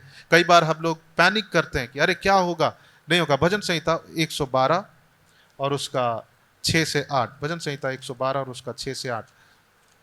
और यहाँ पे लिखा, भजन संहिता 112 और उसका 6 से 8, यहाँ लिखा है, वह तो सदा तक अटल रहेगा, धर्मी का स्मरण सदा तक बना रहेगा, वह बुरे समाचार से नहीं डरता, उसका हृदय यहोवा पर भरोसा रखने से स्थिर रहता है। हालेलुया। अगर हम अपने मन में नया है, हम अपने मन को नया कर रहे हैं, हम लोग क्या कहेंगे? हम लोग इस बात को कहेंगे कि मैं बुरे समाचार से नहीं डरता, मेरा हृदय यहोवा पर भरोसा रखने में स्थिर रहता है। हालेलुया, आमीन। सो ये कुछ अलग अलग परिस्थितियां हैं जिस पर हम लोग जिन वचनों को देख रहे हैं, और अगर हम इन वचनों से, परमेश्वर के वचन से अपने मन को नया करते हैं, सो ऐसी परिस्थितियों में हम इन वचनों को क्या करेंगे? बोलेंगे, और वो हमारे जीवन में क्या करेगा? प्रभाव को डालेगा। हालेलुया, आमीन। और दूसरी बात, हम इस बात को देखते हैं कि हमारा मन जो है, पवित्र आत्मा कई बार जब हम अपने इस वचन को पढ़ते हैं, अपने मन को नया करते हैं, बाइबल में लिखा है पवित्र आत्मा हमें क्या दिलाता है? स्मरण दिलाता है। ओके, सो सबसे पहली बात, ये लिखित वचन हमें क्या करता है? हमारे मन को नया करता है। उसके बाद पवित्र आत्मा भी कई बार क्या करेगा? हमारे मन में क्या करेगा? एक अगुवाई को देगा, हमें नया करेगा। वो क्या करेगा? पवित्र आत्मा जो वचन हमने पढ़ा है उसी को लेकर हमें क्या करेगा? स्मरण दिलाएगा। हालेलुया। पवित्र आत्मा की अगुवाई जो है वो परमेश्वर के वचन के बाहर नहीं होगा, लेकिन वो परमेश्वर के वचन से क्या करेगा? वो मेल खाएगा। हालेलुया। सो परमेश्वर का वचन हमारे मन को नया करता है, क्योंकि यशायाह की पत्री में लिखा, उसने अपने वचन को क्या किया है? भेजा है। He has sent his word which will fulfill all the purpose that God has sent the word for. आमीन। परमेश्वर ने वचन को भेजा है, और जिस कार्य के लिए वो भेजा गया वो उसे क्या करेगा? पूरा करेगा। सो परमेश्वर का वचन हमें दिया गया है, इस वचन से हम अपने मन को क्या करें? नया करें। हालेलुया। हम अपने मन को नया करें, हम अपने मन को रिन्यू करें, क्योंकि हर दिन हमारा मन करप्ट होता है। अगर हम परमेश्वर के वचन से अपने मन को नया नहीं करते, हर दिन वो पुराना होते चला जाता है। हम लोग और एक वचन को पढ़ेंगे, और वो लिखता है कि जो परमेश्वर का वचन जो है, एक और वचन को पढ़ेंगे हम लोग, इससे पहले कि हम लोग आगे जाए। इब्रानी उसका 10 अध्याय का 15 से 16, इब्रानी उसका 10 अध्याय और 15 से 16, इब्रानी 10 अध्याय का 15 से 16। और ये परमेश्वर की इच्छा थी, और परमेश्वर चाहता है कि उनका वचन हमारे मन में रहे। 10 अध्याय उसका 15 से 16, कोई पढ़ दीजिए क्या लिखा है? और पवित्र आत्मा भी हमें यही गवाही देता है, क्योंकि उसने पहले कहा था, प्रभु कहता है कि जो वाचा मैं उन दिनों के बाद उनसे बांधूंगा, वह यह है कि मैं अपने नियमों को उनके हृदय पर लिखूंगा और मैं उनके विवेक में डालूंगा। फिर वह यह कहता है, मैं उनके पापों को और उनके अधर्म के कामों को फिर से स्मरण ना करूंगा। ओके, ठीक है, उतना ही पढ़े। तो यहाँ पे लिखा है, और पवित्र आत्मा भी हमें यही गवाही देता है, क्योंकि उसने पहले कहा था। यानी ये परमेश्वर की इच्छा है, और परमेश्वर ने अपने वचन को हमें दिया है। और क्या लिखा है? पहले से कहा था। प्रभु कहता है कि जो वाचा मैं उन दिनों के बाद उनसे बांधूंगा, वह यह है कि मैं अपने नियमों को उनके हृदय पर क्या करूंगा? लिखूंगा। इसका पर्पस क्या है? ताकि हमारा मन क्या रहे? वो नया हो, ताकि हमारा मन अब अंधा ना हो, ताकि हमारा मन जो है वो घमंडी ना हो। ये हमारी परिस्थिति थी मन का, इससे पहले कि जब हम प्रभु में आए। और प्रभु चाहता है कि ये वचन कहाँ रहे? हमारे मन में रहे। यहां पे लिखा है कि प्रभु कहता है कि जो वाचा मैं उन दिनों के बाद उनसे बांधूंगा वह यह है कि मैं अपने नियमों को उनके हृदय पर लिखूंगा और मैं उनके विवेक में डालूंगा। ये परमेश्वर का इंटेंशन है कि वो हमारे विवेक में अपने वचन को क्या करना चाहता है? डालना चाहता है। क्यों? जब हम कुछ गलत करने जाएंगे, ये वचन हमारे विवेक को क्या करेगा? कायल करेगा। हमारे कॉन्शियस को वो कायल करेगा कि नहीं, ये गलत है। वो हमारा गाइडेंस होगा। आमेन। और फिर लिखता है, फिर वह यह कहता है, मैं उनके पापों को और उनके अधर्म के कामों को फिर कभी स्मरण नहीं करूंगा। और जब इनकी क्षमा हो गई है तो फिर पाप का बलिदान नहीं है। सो यहाँ पे परमेश्वर का ये इंटेंशन था कि उनका वचन हमारे मन में हो, हमारे हृदय में हो। हालेलुया। आइए हम और एक वचन को खोलेंगे और इब्रानी उसका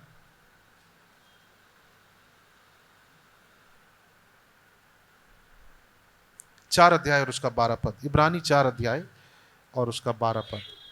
इब्रानियों की पत्री 4 अध्याय और 12 पद। The word of God is alive and active, sharper than any double-edged sword. It penetrates even to dividing soul and spirit, joints and marrow. It judges the thoughts and the attitudes of the heart. Yes. So यहां लिखा है क्योंकि परमेश्वर का वचन क्या है? वो जीवित है। और फिर लिखा है वो प्रबल है और हर एक दोधारी तलवार से भी बहुत चोखा है और प्राण और आत्मा को गांठ गांठ और गूदे गूदे को वो क्या करता है? अलग करके आर पार छेदता और मन की भावना और विचारों को वो क्या करता है? वो जांचता है। क्यों हमें परमेश्वर के वचन से अपने मन को नया करना है? अगर ये दोधारी तलवार हमारे अंदर नहीं है तो बाइबल कहता है कि हमारा मन सबसे ज्यादा धोखा देने वाला है। लोग, आप कह सकते हैं कि लोगों से भी ज्यादा धोखा क्या देता है? हमारा अपना मन। कई बार हम लोग गलत होते हैं तब भी हम अपने मन में जीत लेते हैं। पता है आपको? हम ये सोचते हैं कि हम सही है और उस समय क्या हो रहा है? मन हमको धोखा दे रहा। मन सबसे ज्यादा धोखा देने वाला। इसीलिए अपने मन को नया करना है, क्योंकि हम नहीं जानेंगे कि हम गलत हैं या सही हैं। लेकिन परमेश्वर का वचन जो है, जब हम अपने मन को इससे नया करते हैं, पवित्र आत्मा हमें स्मरण दिलाएगा, हमें वचन को निकाल कर बताएगा कि नहीं नहीं, तुम गलत हो। परमेश्वर हमें दिखाएगा कि तुम सही हो। कई बार ऐसा होता है कि शैतान हमारे मन में क्या डालता है? अशांतपन को डालता है और वो हमें एक्यूज करता है। बाइबल में लिखा है कि वो ब्रेदरेंस को, यानी जो परमेश्वर के लोग हैं, उनको वो क्या करता है? दोष देता है। सो जब वो दोष देगा, अगर हम परमेश्वर के वचन से अपने मन को नया किए हैं तो परमेश्वर का वचन हमें क्या करेगा? बताएगा कि नहीं, तुम गलत नहीं है लेकिन तुम सही हो। और जब हम सोचते हैं कि हम सही है और हम गलत चल रहे हैं तो परमेश्वर का वचन बताएगा नहीं नहीं, तुम सही नहीं हो, तुम गलत हो। ओके। और फिर लिखा है कि वो आर पार छेदता है और मन की भावनाओं को, विचार को जानता है। मन की भावनाओं और विचारों को वो क्या करता है? जानता है। और वो हमें जांचता है, वो हमें जानता है। और इसलिए हमको क्या करना? अपने मन को नया करना है। याकूब उसका 1 अध्याय और उसका 21 पद को हम लोग देखेंगे। याकूब 1 अध्याय और उसका 21 पद। यहां पे लिखा है, ऐसा लिखा है, इसलिए सारी मलिनता और बैर भाव की बढ़ती को दूर करके उस वचन को जो नम्रता से ग्रहण कर लो, जो हृदय में क्या किया गया है? बोया गया है। अंग्रेजी में लिखा है the implanted word of God. Is it written like that uncle? Implanted word of God. Okay. Verse 1 अध्याय उसका 21 पद 21। Therefore get rid of all moral filth yes. and the evil that is so prevalent, and humbly accept the word planted in you.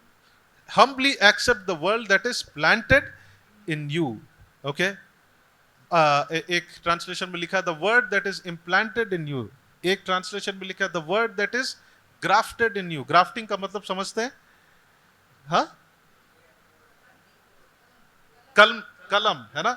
सो परमेश्वर का वचन जो है वो हमारे हृदय में क्या हो जाना चाहिए? ग्राफ्टेड हो जाना चाहिए। यानी ग्राफ्टिंग का और एक मतलब होता है चट्टान पर हम लोग लिख देते हैं ना, खोद के लिख देते हैं, तो वैसा हमारे हृदय में परमेश्वर का वचन क्या होना चाहिए? ग्राफ्टेड होना चाहिए। और ये हमारा जो मन है उसको क्या करता है, बचाता है। मैं इसको पढ़ना चाहता हूं। Therefore lay aside all filthiness and overflow of wickedness and receive with meekness the implanted word which is able to save your souls। ये जो वचन है ये हमारे प्राण को क्या कर सकता है, बचा। प्राण मतलब श्वास वाला प्राण नहीं, हमारा प्राण जिसमें मन है ना, भावनाएं हैं, माइंड और हमारी इच्छाएं हैं, ठीक है। ये मन को ये क्या करेगा, बचाएगा। कौन सा वचन, ये जो वचन जो बोया जा रहा है, और इस वचन को हमें क्या करना है, रिसीव करना है। हालेलुया। इस वचन से हम अपने आप को क्या करें, नया। ये जो वर्ड है, अगर ये वचन हमारे मन में इम्प्लांट किया जाएगा, है ना। इम्प्लांटेशन का मतलब आप समझते हैं, हार्ट इम्प्लांटेशन होता है, ठीक है। किसी का हृदय खराब हो गया, दिल खराब हो गया, तो उसको इम्प्लांट करते हैं, दूसरा हार्ट को लगाते हैं। सो अगर ये वचन हमारे अंदर इम्प्लांट किया गया है तो ये हमारे प्राण को क्या करेगा, बचाएगा। लिखा है जो तुम्हारे प्राणों का उद्धार कर सकता है, जो तुम्हारे प्राणों का उद्धार कर सकता है, जो तुम्हारे प्राणों को क्या कर सकता है, बचा सकता है। हालेलुया, आमेन। हम लोग भजन संहिता 19 और 7 पद को हम लोग देखे थे उस दिन कि पिछले सप्ताह की परमेश्वर का व्यवस्था जो विश्वास योग्य है वो साधारण लोगों को क्या बना देता है, बुद्धिमान बना देता है। आमीन। हम लोग एक वचन को पढ़कर हम लोग अंत करेंगे।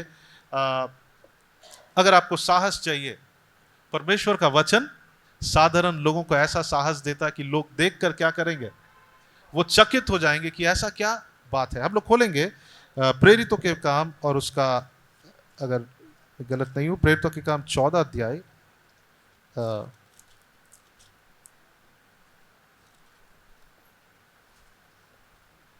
ओके,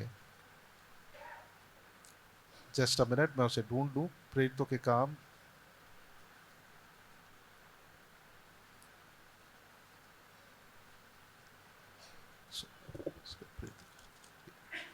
यस 14 पद, सॉरी 4 अध्याय का 14 पद को हम लोग देखेंगे। 14 पद, और यहाँ पे महासभा के सामने पतरस और यूहन्ना है। ये किसके सामने है, महासभा, यानी कि एक बड़ा, अब कह सकते हैं कि अधिकारियों के सामने है, और उनको वहां जाकर जवाब देना। ये पकड़ाए गए हैं, और यहाँ पर ये लोग बहुत सारे आश्चर्य कर्मों को कर रहे थे, सुसमाचार को सुना रहे थे, और एक महासभा के सामने में ले जाए गए हैं। 14 पद में लिखता है, 13 पद में, जब उन्होंने पतरस और यूहन्ना का साहस देखा, जब ये लोग वहां ले जाए गए तो ये दोनों कैसे थे, साहस के साथ थे। कैसे थे, साहस, बोल्ड थे। जब उन्होंने पतरस और यूहन्ना का साहस देखा और यह जाना कि ये अनपढ़ और साधारण मनुष्य हैं, तो आश्चर्य किया। ये लोग क्या देखी कि ये लोग कैसे लोग थे, अनपढ़ थे और साधारण लोग थे, यानी ज्यादा पढ़ा लिखा नहीं थे, और ये बहुत ही सिंपल ऑर्डिनरी लोग थे। लेकिन उनके साहस को देखकर ये क्या कर रहे थे, अचंभित थे। फिर उनको पहचाना कि ये यीशु के साथ रहे हैं। आमीन। ये लोग उनके आइडेंटिटी को जान लिए कि इनके पास ये किनके साथ रहे हैं, प्रभु यीशु के साथ रहे हैं। इसलिए ये हो सकता है ये अनपढ़ हैं, साधारण लोग हैं, लेकिन इनके पास जो साहस है वो इनके प्रभु यीशु मसीह के द्वारा इन्हें प्राप्त हुआ है। हालेलुया, आमीन। बाइबल बतलाता है कुरिन्थियों की पत्री में कि परमेश्वर इस जगत के मूर्खों को चुन लिया ताकि बुद्धिमानों को क्या करे, लज्जित करे। आमीन। सो ये कहां से आता है, नीति। हम लोग भजन संहिता 19 में पढ़ते हैं वहां पर कि परमेश्वर का जो व्यवस्था है वो विश्वास योग्य है, वो साधारण लोगों को क्या बना देता है, बुद्धिमान बना देता है। सो हमें, जब हम अपने मन को नया करते हैं परमेश्वर के वचन से, वो हमें क्या बनाता है, बुद्धिमान बना देता है। हालेलुया। सो आइए हम परमेश्वर के वचन से अपने मन को नया करें, अपने मन को हम रिन्यू करें। अगर आप प्रभु से प्रेम करना चाहते हैं, अपने मन को नया करें। अगर आप चाहते हैं कि परमेश्वर के वचन को आप समझें, अपने मन को आप नया करें, तो क्या होगा, जब वचन को हम पढ़ रहे हैं, पवित्र आत्मा हमें क्या देता है, प्रकाशन देता है। अगर इस वचन को हम नहीं पढ़ते हैं तो हमें परमेश्वर पवित्र आत्मा से हम प्रकाशन को नहीं प्राप्त कर सकते। अगर आप चाहते हैं कि आपका जीवन परिवर्तित हो, अपने मन को हम क्या करें, नया करें। हालेलुया, आमेन। अगर हम चाहते हैं कि हम अपने जीवन में प्रभावशाली हो, अपने जीवन में हम उन्नति करें, सफलता को पाए, हम अपने मन को परमेश्वर के वचन से क्या करें, नया करें। अगर आप अपने जीवन के किसी स्वभाव से आप परेशान हैं, आप सोच रहे हैं कि अरे ये स्वभाव नहीं जा रहा है, तो बाइबल में लिखा है कि परमेश्वर का वचन हमें क्या करता है, परिवर्तित करता है। आमीन। आइए हम अपने आंखों को बंद करें और हम लोग कुछ निर्णयों को ले कि हम लोग परमेश्वर के वचन से अपने मन को नया करेंगे। यशायाह की पत्री में लिखता है कि उन्होंने अपने वचन, परमेश्वर ने अपने वचन को भेजा है, और वो वचन उसका वचन है जिसका विचार हमारे विचार से बिल्कुल अलग है, जिनका चाल चलन हमारे चाल चलन से बिल्कुल अलग है। सो जब हम उस वचन को लेते हैं, हमारा जो विचार है वो परमेश्वर के विचार के अनुसार होने लगता है। वचन में लिखा, अपने मन को नया कर, जिससे तुम्हारा चाल चलन भी बदलता जाए। हालेलुया। आइए हम प्रभु से हम प्रार्थना करेंगे। इफिसियों की पत्री उसका 1 अध्याय का 16, 17, 18 पद में पौलुस प्रार्थना करता है कि परमेश्वर हमें ज्ञान और प्रकाश की आत्मा को दीजिए, हमारे आंखों को ज्योतिर्मय कर दीजिए। आइए हम सब अपने स्थानों में खड़े हो जाएंगे, हम लोग प्रार्थना करेंगे कि परमेश्वर मेरे मन को नया कर।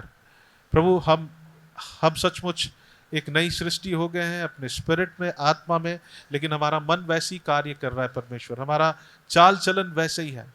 वचन आज हमें सिखाता है कि हमारे मन के नहीं हो जाने से हमारा चाल चलन भी बदलेगा। Hallelujah, thank you Jesus. आइए हम अपने होठों को खोले और प्रभु से क्या कि प्रभु मेरे मन को नया कर परमेश्वर, और हम निर्णय लें आज प्रभु के सामने। आप एक निर्णय को लीजिए, प्रभु से क्या कि प्रभु आज से मैं अपने मन को परमेश्वर आपके वचन से नया करूंगा, आज मैं अपने मन को आपके वचन से नया करूंगा। Thank you Jesus. अगर आप अभी भी मन में घमंड करते हैं, आज हमने वचन से सीखा कि प्रभु का वचन हमारे मन को नया करता है, हमें नम्र करता है। परमेश्वर का वचन हमें दीन करता है। अगर आपके पास में समझ नहीं है, आप निर्णय नहीं ले पा रहे हैं, सो परमेश्वर का वचन साधारण लोगों को बुद्धिमान बनाता है। आइए प्रभु से प्रार्थना करें, अपने होठों को खोले और प्रभु से क्या कि प्रभु मेरे मन को नया कर। Lord renew our mind, oh Lord Jesus. प्रभु हमारे मन को नया करना परमेश्वर। Thank you Jesus, thank you Lord God. ओ प्रभु आपका वचन हमारे मन को नया करता है। थैंक यू अब्बा father, thank you Jesus, thank you Lord God. Hallelujah, thank you अब्बा फादर। धन्यवाद यीशु, धन्यवाद यीशु। आपके नाम की स्तुति करते हैं प्रभु, आपके नाम की जय जयकार करते हैं परमेश्वर। धन्यवाद यीशु। प्रभु मेरे मन में जय आपके वचन के द्वारा ही मैं प्राप्त कर सकता हूँ। प्रभु ये मन हमारे जीवन का मूल स्रोत है, ये मन से हमारे जीवन के इश्यूज आते हैं प्रभु। प्रभु हमारी सहायता करना। Thank you Jesus, thank you Lord God. Help us to renew our mind, help us to protect our mind through your word, oh Lord. Hallelujah, thank you Jesus, thank you अब्बा father, thank you Lord Jesus, thank you Lord. I am कह कि पवित्र आत्मा हमारी सहायता कर, पवित्र आत्मा हमारी सहायता कर, हमारी सहायता कर। अगर आपके जीवन में, आपके मन में कोई भी ऐसे ऊंचे गढ़ हैं, आइए बाइबल में लिखा है कि हम उस गढ़ को अपने शरीर से नहीं लेकिन उस सामर्थी हथियार से गिरा सकते हैं, वो है परमेश्वर का वचन। बाइबल में लिखा है उस हथियार को उठा लो। उद्धार हमारे मन को नया करता है, सुरक्षित करता है, लेकिन फिर वचन कहता है कि हम उस हथियार को भी उठाए जो परमेश्वर का वचन है। Thank you Jesus, thank you Lord, thank you Lord. आइए हम अपने परिस्थिति, हम जो भी परिस्थिति से होकर गुजर रहे हैं, उस परिस्थिति के लिए वचनों को बोले, जो भी आपको स्मरण आ रहा है। पवित्र आत्मा से कहे, पवित्र आत्मा मेरी परिस्थिति के लिए मुझे उन वचनों को स्मरण दिला। Thank you Jesus, thank you Lord God. Hallelujah, yes Lord, yes Lord, thank you Jesus. आइए इस गीत को गाएंगे और हम थोड़ी देर परमेश्वर की आराधना करेंगे। Thank you Jesus, thank you Lord. धन्यवाद आभारी दिल से दो, धन्यवाद उसको जो पवित्र है, धन्यवाद क्योंकि वो दिया यीशु क्रिस्त अपना पुत्र। धन्यवाद आभारी दिल से दो, धन्यवाद उसको जो पवित्र है धन्यवाद, क्योंकि वो दिया यीशु क्रिस्त अपना पुत्र, और कहे कमजोर मैं बलवान, कहे गरीब मैं धनवान, उसके कारण जो उसने किया हमारे लिए, और कहे कमजोर मैं बलवान, कहे गरीब मैं धनवान, उसके कारण जो उसने किया हमारे लिए, हो धन्यवाद। Hallelujah, thank you Jesus. वचन में लिखा है कि उद्धार वो टोप है जो हमारे मन को सुरक्षित करता है। Hallelujah, yes, thank you Jesus, thank you Lord. वो टोप के समान है जो हमारे प्राणिक भाग को सुरक्षित करता है। परमेश्वर का वचन वो हथियार है जो हमें उन बुरे विचारों से, उन गलत थॉट से वो हमारी सहायता करता कि हम उससे लड़ सके। Thank you Jesus, thank you Lord. अगर आप ऐसे विचारों से आए हैं भरकर, ऐसे नकारात्मक विचारों से, आइए उन वचनों को कहे जो उन विचारों के संबंधित में परमेश्वर का वचन लिखता है। Hallelujah, thank you Jesus, thank you Lord, yes Lord. धन्यवाद यीशु, धन्यवाद परमेश्वर, आपके नाम की स्तुति करते हैं। थैंक यू जीसस, धन्यवाद यीशु। मानव जीवित परमेश्वर, हम आपके चरणों में आते हैं और धन्यवाद करते हैं परमेश्वर। आप हमें एक प्रोसेस से लेकर जा रहे हैं परमेश्वर, हमारे मन को नया कर रहे हैं परमेश्वर, हमारे मन को परमेश्वर अपने अनुरूप कर रहे हैं प्रभु। आपके पास आने से पहले जो हमारी परिस्थिति थी प्रभु, हम जानते हैं कि आप ये अपेक्षा करते हैं कि उसके बाद हमारी परिस्थिति बदलनी चाहिए प्रभु। हो सकता है कि हम प्रभु आपको जीवन दिए और कई वर्षों से हमारा मन की परिस्थिति वैसे ही है प्रभु। आज हम आपके चरणों में आते हैं प्रभु, हम आपसे सहायता चाहते हैं। आपका वचन जो भेजा गया है परमेश्वर, वो हमारे मन को नया करेगा प्रभु। हम प्रार्थना करते हैं अगर किसी के भी जीवन में परमेश्वर वचन को पढ़ने से परमेश्वर उनके जीवन में रुकावट है, हम प्रार्थना करते हैं यीशु मसीह के नाम से वो हर एक बंधन टूटने पाए और परमेश्वर उनके पास आपके वचन को पढ़ने की रुचि होने पाए परमेश्वर, प्रार्थना के लिए उनके पास में रुचि होने पाए, स्तुति आराधना के लिए उनके पास रुचि होने पाए प्रभु, आपके वचन को अंगीकार करने के लिए उनके पास में बल और रुचि होने पाए परमेश्वर।